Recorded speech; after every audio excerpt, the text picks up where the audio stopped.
Dear student, अब हम RC circuit से जुड़ी कुछ प्रॉब्लम्स करने जा रहे हैं। इसमें हमें इन प्रॉब्लम्स में हमें t इक्वल टू 0 और t इक्वल टू इन्फिनिटी से रिलेटेड कुछ प्रॉब्लम्स को सॉल्व करना होता है। इसमें हमें यहां पर ये नहीं बताना है कि इनके across charges as a function of time नहीं निकालने हैं। ठीक है, थोड़ा सा ये डिफरेंट प्रॉब्लम्स है, राइट। केवल हमें यहाँ पर t इक्वल टू 0 और स्टडी स्टेट सॉल्व करना होता है। हम इस तरह की कुछ प्रॉब्लम्स करने वाले हैं। वो जो हमारे फार्मूले थे charge as a function of time, note करो, वो सिर्फ सिंगल सीरीज कैपेसिटिव सर्किट के लिए थे, या कुछ ऐसे सर्किट आएंगे जो सिंगल सीरीज कैपेसिटिव सर्किट में रिड्यूसेबल होंगे, वहीं पर फार्मूले लग पाएंगे। इस टाइप के क्वेश्चन में फार्मूले नहीं लगेंगे।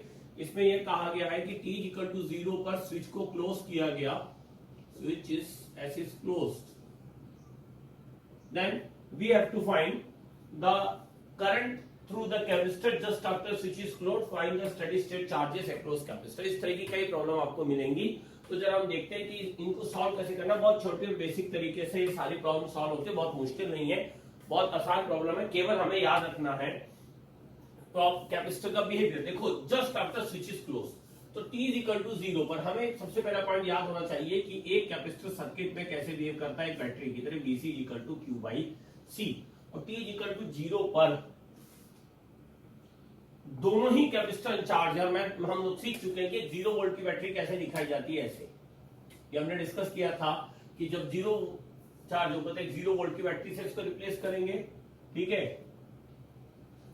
और जब देखें इसमें ये वाला रेजिस्टेंस है 2R, ये रेजिस्टेंस है R, दोनों कैपेसिटेंस C1 और C2 CE है, और एक रेजिस्टेंस R ये लगा हुआ है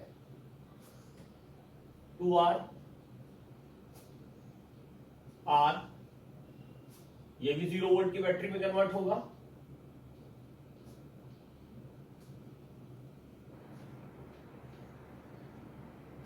ये सर्किट t इक्वल टू 0 पर, ऐसे क्वेश्चंस में हमें सर्किट को रीड्रॉ करना आना चाहिए। तो सर्किट t इक्वल टू 0 पे रीड्रॉ होके ऐसा आएगा।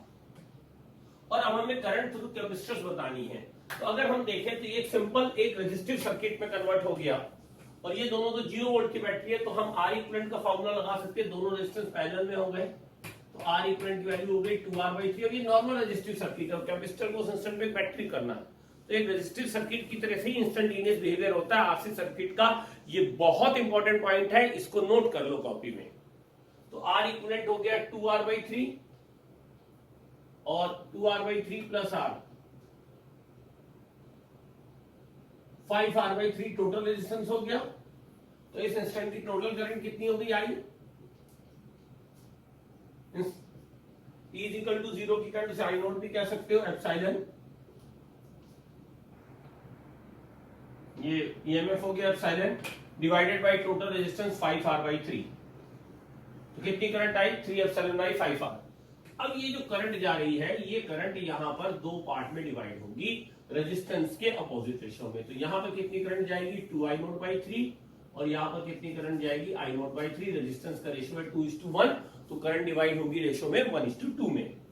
तो इस करंट को C1 की C2 की करंट है, इसको हम I2 कह लें। तो I2 का आंसर कितना हो गया, I0/3, और इसकी करंट को अगर मैं I1 कह लूं, ये वाली करंट, तो इसका आंसर कितना आ गया, 2I0/3।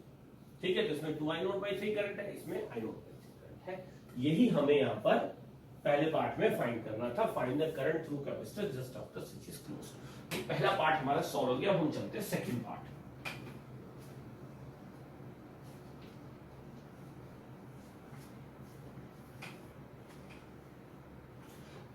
सेकेंड पार्ट में कहा जा रहा है find the study state charges across capacitor.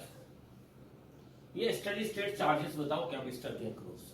तो ये भी प्रॉब्लम ऐसे ही सॉल्व होगी। हम स्टडी स्टेट वोल्टेज निकालेंगे, और स्टडी स्टेट वोल्टेज को अगर मैं Vs कह लूं, तो Vs की वैल्यू QS/C होगी। और स्टडी स्टेट की खासियत क्या होती है, इसे याद रखना, कैपेसिटर की करंट 0 होती है। तो कैपेसिटर को हमें ऐसे एक बैटरी से दिखाना होता है। ये जान के मैं इस तरह से दिखाया जाता है, इसे ओपन सर्किट बैटरी बोलते हैं, जिससे कि हमें ध्यान रहे कि हमें यहाँ पे करंट क्या लेनी है, 0 है। ये सब चीजें हम डिस्कस कर चुके हैं। कैपेसिटर का जो बेसिक बिहेवियर है, चाहे मल्टी कैपेसिटर सिस्टम हो सिंगल हो, बेसिक बिहेवियर जो हमने सीरीज वाले में डिस्कस किया है, ये बिहेवियर वैसा ही रहना है।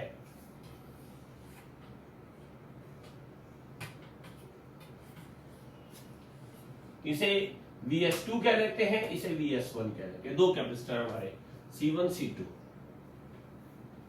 ये रेजिस्टेंस आर।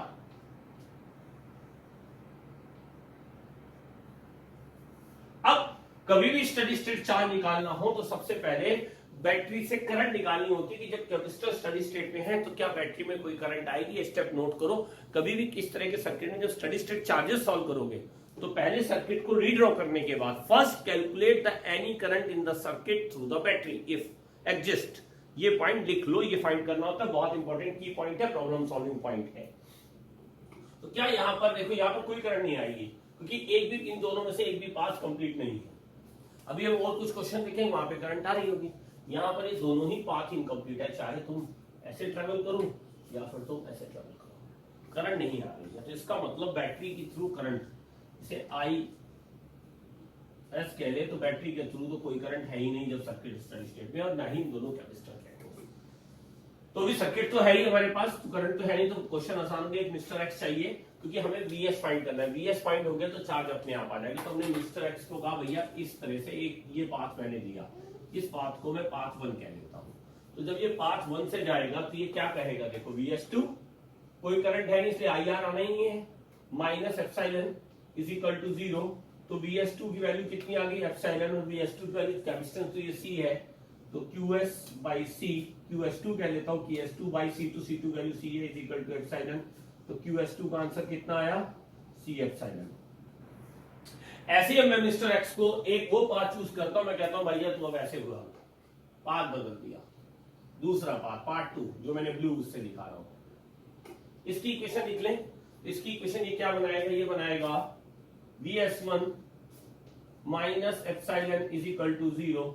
तो यहां से VS1 की वैल्यू भी क्या आ जाएगी, एप्सिलॉन ही आएगी, यानी कि QS1 क्योंकि कैपेसिटेंस ये भी C के बराबर ही है, तो QS1 भी कितना आ जाएगा, C एप्सिलॉन।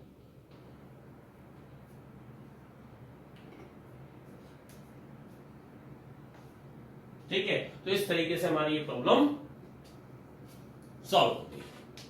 राइट, अब जरा हम अपनी नेक्स्ट प्रॉब्लम की तरफ चलते हैं। डियर स्टूडेंट्स, एक प्रॉब्लम को चलो और सॉल्व करते हैं। इसमें कहा गया कि t is equal to 0 switch is closed. Same वही प्रॉब्लम है पिछली बार जैसी ही, तो उसी कॉन्सेप्ट को रिवाइज करने के लिए हम एक प्रॉब्लम और कर रहे हैं, और कहा जा रहा है कि find the current across capacitor just after switch is close and find the study state charges across capacitor. ये काफी इंपॉर्टेंट क्वेश्चन है। यहां से जो हम बेस बना रहे हैं, इससे आगे हमारे टिपिकल क्वेश्चन बहुत आसानी से सॉल्व होंगे। तो इसमें कहा जा रहा है कि current across capacitor just after switch is closed. तो देखो वही t इज इक्वल टू 0 पर ये दोनों कैपेसिटर अनचार्ज है। तो अब इस प्रॉब्लम को हम कैसे करेंगे, देखो तो इसमें जैसे हम स्विच को क्लोज करेंगे तो दोनों कैपेसिटर चार्ज है, जैसा हमने पिछले क्वेश्चन में डिस्कस किया था, ये दोनों कैपेसिटर 0 वोल्ट की बैटरी से रिप्लेस होने वाले हैं। तो सर्किट को एक बार रीड्रॉ कर ले। तो 2 4 ये हमारा आ गया C1, 2 4 और ये आ गया हमारा C2, सॉरी ये C1 है और ये हमारा C2 है, और ये आ गया बीच में 2 ओम, और ये लगी हमारी 12 वोल्ट की बैटरी।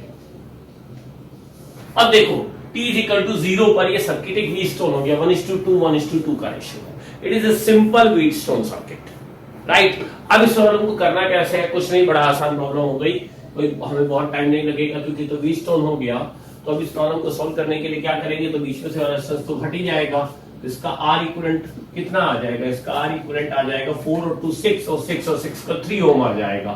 तो इससे हम एक करंट I मान लें, तो करंट I की वैल्यू कितनी हो जाएगी, 12 divide by 3 is equal to 4 ampere, और ये क्योंकि दोनों रेजिस्टेंस इक्वल है तो 2 एम्पियर यहां जाएगी, 2 एम्पियर यहां जाएगी। तो दोनों ही कैपेसिटर में t is equal just after switch is close initial current की वैल्यू 2 एम्पियर है। एक पार्ट हमारा सॉल्व हो गया। अब हम आते हैं दूसरे पार्ट पे। अब ये हमेशा व्हीटस्टोन नहीं रहेगा, कैपेसिटर है, बैटरी बदलेगी, सिचुएशन बदलती चली जाती है, ठीक है, क्योंकि यहां पर हमारे पास charge as a function of time निकालने का कोई मेथड नहीं है। तो इस तरह की प्रॉब्लम्स केवल t is equal to 0 steady state पे ही सॉल्व कराई जाती हैं। अब इसमें कहा जा रहा है कि find steady state charges across capacitor. तो सर्किट को फिर से रीड्रॉ करना पड़ेगा। ये करंट हमेशा as a function of time रहेगी, एक इंस्टेंट की करंट है। ये करंट इन सर्किट में परमानेंट नहीं होती। ये सारी बातें बहुत ध्यान से समझते चलो। तो जब स्टडी स्टेट आएगी तो मैं इसको एक ओपन सर्किट से ऐसे रिप्लेस करूंगा, ये 2 ये 4, ये 2 ये 4, ये भी एक ओपन सर्किट बैटरी, ठीक है। इसको हम VS1 कह लेते हैं, इसको हम VS2 कह लेते हैं। अपनी तरफ से प्लस माइनस मान लो, अगर तुमने गलत माना तो VS की वैल्यू निगेटिव आएगी। और ये आ गया 2 ओम। अब क्या इस सर्किट में करंट जीरो होगी जैसे पिछले क्वेश्चन में थी? पिछले क्वेश्चन में स्टडी स्टेट में बैटरी के अक्रॉस जीरो करंट आई थी। अगर तुम देखो यहां पर जीरो करंट नहीं आएगी, इस सर्किट में एक करंट का फ्लो होगा। कैसे? देखो ये सब चीजें देखनी होती है, केवल यही पॉइंट सिखाने के लिए ये वाला क्वेश्चन मैंने डिस्कस किया। यहां पर एक पाथ अवेलेबल है, आई ऐसे जाएगी, इसको IS कह लेते हैं, steady state current of the circuit. कभी कभी ये भी पूछ लिया जाता है, ये हमेशा जीरो नहीं आती। देखो सीरीज सर्किट होता तो ये IS जीरो आ जाता, तो एक पाथ मिल गया ऐसे मिला, ठीक है। तो इसमें मिस्टर एक्स को दौड़ा दो तो IS की वैल्यू कितनी निकालेगा? वो कहेगा 12/2 और 2 4 और 4 8 रेजिस्टेंस साइड, यानी कि 4 3 12 और 4 2 8 3/2 एम्पियर करंट आ गई। तो जब भी ऐसा सर्किट हो, पहले 2 स्टेप याद रखो। जब स्टडी स्टेट सॉल्व करनी है तो VS2 VS1 ओपन बैटरी से कनेक्ट किया। फाइंड, मैंने पहले बताया था, इंपॉर्टेंट स्टेप होता है find the steady state current across battery if any exist. हमेशा नहीं भी होती, कभी जीरो आएगी, कभी नॉन जीरो आएगी। सर्किट देखोगे खुद ही समझ में आ जाएगा। तो ये IS तुमने फाइंड कर लिया। अब तुम्हारे पास बचा है VS2 और VS1 फाइंड करना है। तो अब मिस्टर एक्स चाहिए, बहुत आसान है। ये एक पाथ देखो, कोई भी एक पाथ चूज करो। ये पाथ 1, इसकी इक्वेशन बनाते हैं तो बहुत आसान है। देखो VS2, ये करंट देखो, इसका करंट जीरो नहीं है, ये लेना पड़ेगा, इसीलिए भी निकालना जरूरी था। VS2 plus 4IS minus 12 is equal to 0। ये हो जाएगा VS2 4IS का मतलब हो गया 6 माइनस 12 इज इक्वल टू 0। तो VS की वैल्यू कितनी आएगी? 6 माइनस 12 हो गया माइनस 6 वोल्ट। और VS2, ये VS2 आया है जो कि मेरा कितना हो जाएगा? QS2 डिवाइड बाई C2 कितना था? 6। तो QS2 का आंसर कितना हो गया? 36 माइक्रो कूलम। राइट, इसे नोट कर लो। अब जरा यही इक्वेशन हम बदल दें। ये इक्वेशन हमने 2 के लिए बनाई थी, अब यही इक्वेशन मैं इस 1 कैपेसिटर के लिए इस पार्ट में बनाऊंगा। तो मैं क्या इक्वेशन लिखूंगा? देखो प्लस से माइनस, मिस्टर एक्स अब ऐसे जाएंगे, लिखेंगे 2IS minus VS1 minus plus minus 12 is equal to 0। तो 2IS माइनस VS1 हो गया, यही हमें IS की वैल्यू कितनी है? 3/2। VS1 को लिख दे QS1 divide by 4 minus 12 is equal to 0। तो QS1 by 4 will be equal to 9। तो QS1 is equal to 36 micro coulomb. तो दूसरा पार्ट था स्टडी स्टेट चार्जेस, दोनों फाइंड। ठीक है, तो इस तरीके से हम देखते हैं। तो 1-2 प्रॉब्लम और इस पे करते हैं ताकि ये वाला कॉन्सेप्ट हमारा बिल्कुल परफेक्ट हो जाए और ये आगे जाकर टिपिकल प्रॉब्लम सॉल्व कराने में हमें बहुत हेल्प करेगा।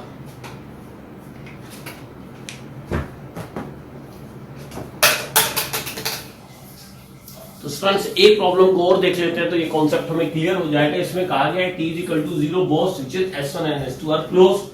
Find current in the capacitor C1 and C2 just after switch is closed.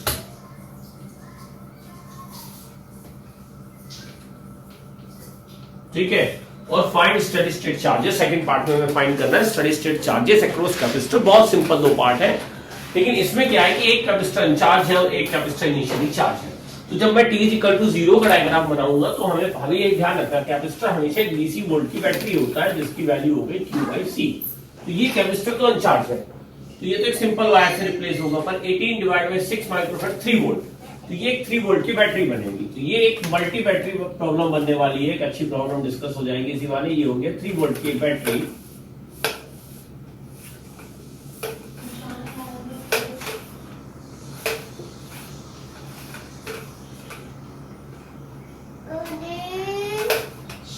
तो ये सर्किट इस तरह से हो गया,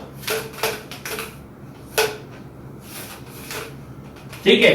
अब मैं इस प्रॉब्लम को दो तरीके से सॉल्व कर सकता हूं, एक किरचॉफ लॉ इक्वेशंस, दूसरा मैं चाहूं तो यहां बिल्कुल पैरेलल कॉम्बिनेशन बैटरी वाला जो मेरे पास फार्मूला है, मैं इस सर्किट इस छोटे से पाथ को रिड्यूस करके भी सॉल्व कर सकता हूं। तो यहां दोनों ही मेथड एप्लीकेबल है। एक इसके बाद अब तुम कोई भी मेथड तुम नोडल लगा लो, अभी हम इसको नोडल से सॉल्व करने जा रहे हैं, तो नोडल एनालिसिस से लेकर सब कुछ है हम यहां पर अप्लाई कर सकते हैं। कोई ऐसा जरूरी नहीं है कि नहीं ये हम नहीं ये मेथड नहीं लगा सकते, दो नहीं लगा सकते, ऐसा कुछ नहीं है। देखो अगर मैं कह दूं कि ये मेरा 0 वोल्ट है, ठीक है, ये पॉइंट कितना आएगा 3 वोल्ट, इसको मान लेता हूं x, ठीक है, और ये 0 हो गया, ये पॉइंट कितना आएगा 12, ठीक है। तो बस एक ही अननोन है कि x सॉल्व हो जाए तो सारे करंट के आंसर आ जाएंगे। तो इस पी पॉइंट पे हम कहेंगे नोडल एनालिसिस लगा देते हैं, हम कहेंगे sigma i is equal to 0, तो ये आ जाएगा x minus 3 by 2 plus x minus 0 divide by 4 plus x minus 12 divide by 4 equals to 0। पूरी इक्वेशन में 4 का मल्टीप्लाई कर लेते हैं,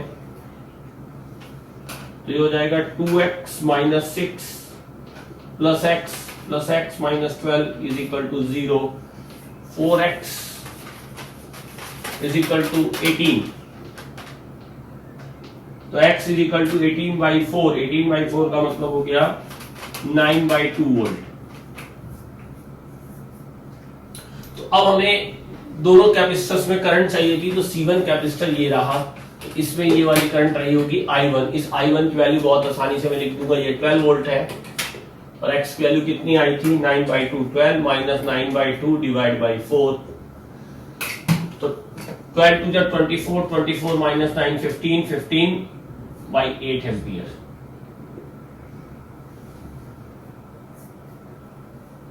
ठीक है,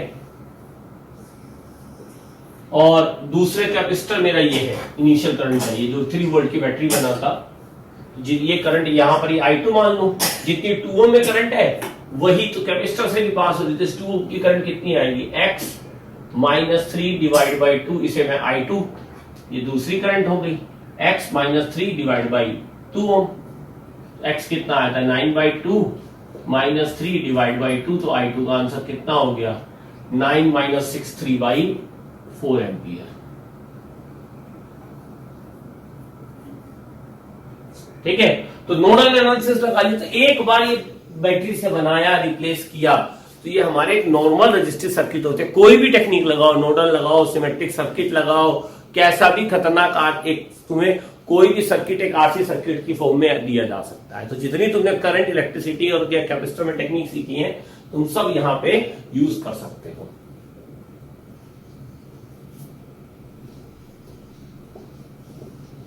अब इसके हम चलते हैं सेकंड पार्ट पे। सेकंड पार्ट में मैं फाइंड करने स्टडी स्टेट चार्जेस। तो स्टडी स्टेट चार्जेस, इसका मैं वही हम दो बैटरी से रिप्लेस करेंगे, फिर से सर्किट बनाओ। देखो ओपन सर्किट बनाना है ऐसे, ये हो गया मेरा VS1 और ये मेरा आएगा VS2। ये चीज देखो सीखते जाओ। अब मैं आगे के सब क्वेश्चन में हम इसको ऐसे ही यूज करेंगे। ये हो गया 4 ओम,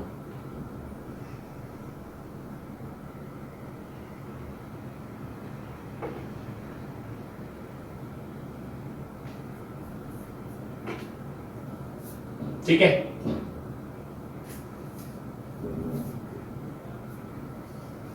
तो ये आपने दिखा लिया इस तरह से 12 वोल्ट। अब जरा देखो क्या कोई करंट के लिए पाथ होना चाहिए। यहां से जाने की कोशिश करोगे, पाथ ब्रेक है, कोई भी पाथ कंप्लीट नहीं है, क्योंकि यहां करंट नहीं हो सकती, यहां करंट नहीं हो सकती, तो स्टेडी स्टेट करंट के लिए क्लोज पाथ चाहिए, कोई भी क्लोज पाथ नहीं। ये पाथ यहां से ब्रेक है, ये पाथ यहां से ब्रेक है, क्योंकि कैपेसिटर्स ने उस पाथ नहीं ब्रेक किया है, एक्चुअली उतनी वोल्टेज एक्वायर कर ली। तो स्टेडी स्टेट का मतलब ये कि अब वो वहां पे करंट नहीं फ्लो होने दे रहा। तो इस बात को क्वेश्चन में चीज दिमाग में रखने के लिए, इस बात को दिमाग में रखने के लिए हम कर क्या रहे हैं, हम कह रहे हैं कि ओपन सर्किट से रिप्लेस करा दो, जिससे कि हमें बात दिमाग में रहे कि कैपेसिटर ने उतना वोल्टेज एक्वायर करके करंट को जीरो कर रखा है। तो करंट तो आएगी ना, बस VS1 और VS2 चाहिए। तो मैं एक ये वाला पाथ ले लेगा हूं, देखो इसमें VS2 नहीं आएगा, पाथ 1 मिस्टर एक्स ऐसे जा रहा है, ऐसे घूमता हुआ ऐसे ऐसे ऐसे ऐसे 4 ओम के थ्रू ऐसे घूमता हुआ आया। तो जब वो ऐसे चलेगा तो लिखेगा VS1 -12 is equal to 0। VS1 को हम लिखेंगे QS1, C1 की वैल्यू कितनी है 4 -12 इज इक्वल टू 0। तो QS1 का आंसर कितना हो गया 48 माइक्रोकूलम। इसके लिए ये एक मिस्टर एक्स क्लियर आया और मैंने ऐसे क्लोज पाथ चूज कर लिया। क्लोज पाथ चूज करना होता है, यहां से चले कोई करंट है ही नहीं, तो VS2 इक्वल टू 0। कोई और पाथ चाहे ऐसे चूज करके देख लो, आंसर वो आएगा VS2 0 होने का मतलब PS2 भी 0। यानी ये कैपेसिटर इनिशियली चार्ज है, बाद में कुछ इसमें चार्ज इसका इंक्रीज डिक्रीज होगा, लेकिन जब दोबारा से स्टेडी स्टेट आएगी तो फाइनली स्टेडी स्टेट में इसमें कितना चार्ज हो जाएगा 0 हो जाएगा। ठीक है, तो ये हमारा सर्किट सॉल्व हो गया।